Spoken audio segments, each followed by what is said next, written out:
Well, thank you all for being here for our editorial roundtable, and thank you to DMTI Spatial, our sponsor, for hosting us here today. So I thought we'd start off with just a brief overview from each of your lines of business about what you see location intelligence as being. What is your definition of location intelligence, location information? It's about the right message at the right place at the right time. Those are the three ingredients to success across email marketing and mobile marketing. If we get the right message, it's really great. If we get it at the right time, it's really great. But if we're not in the right place, then we often fail. So the location part of it actually ends up being important because we need all three things. We need the hat trick, so to speak, in order to close the conversion. I tend to think of location intelligence as linking data sources with a geography. So to me, the location intelligence could be various points, economic, psychographic, demographic, even internal sales, etc., can all be linked to geography, and that gives us the intelligence about a particular place or a particular area. All these things where you share information and engage information online, Canadians are up there in the top 5 globally. So using that relevance of what in the network around me, no different than the house down the street is doing, I'm more influenced about the people that I connect with, either through Twitter or Facebook or those types of things. So I think that's where another location specific is going to go. So you were talking about site location analysis, which is, where do you put those stores? But the other aspect is merchandising. What do you put in the stores to reflect the local community? Now a ton of people are opening emails on their mobile devices.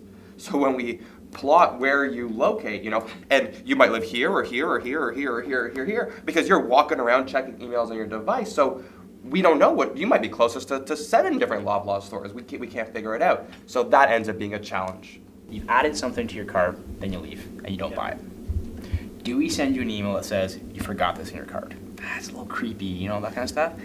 It converts off the charts. Off the charts, People 100%. We turned it on, and it was a 20 to 30x conversion rate of just someone coming to the site. So we do it nightly and as a batch feed, etc. for now. We're not doing it every hour, but there's even more information of you're on the site, an hour later you get the email, hey, you forgot to buy this. Where I look at creative is like, wow, I should have thought of that. Why didn't I think of that? That was not clever, but that's a creative way of looking at the data. That's a creative way of looking at your social profile to execute a campaign against social to make relevant to that KLM customer. Engagement, the brand experience is elevated to a higher level just by doing that. So that was creative, sitting in a room, coming up with new ideas that no one else has looked at. We work with a sports retailer, and using location data, they didn't have much data, so we basically got email address and first name. And then using location data, I figured out what Canadian city you were in, and from that, during the playoffs, what sports team you were probably cheering for. The deal was, if you check back to that email tomorrow, depending on what happened in the game, if your team won or lost and what happened in the game, that ad would regenerate. And if a certain player scored 2 goals last night, all of a sudden you saw a promotion for that guy's jersey 10% off. The results from that kind of dynamic campaign that was changing based on what was happening in the game, the sales went through the roof because you couldn't have gotten more relevant, and we had that emotional connection. And we did that all by figuring out, well, you're in this, you're here, so you probably like this. Except for when the Leafs lost, and then everyone was in a state of depression. So that was no one bought anything. That was just that day was a write-off. But aside from that day when the Leafs lost, that campaign using location data was amazingly successful.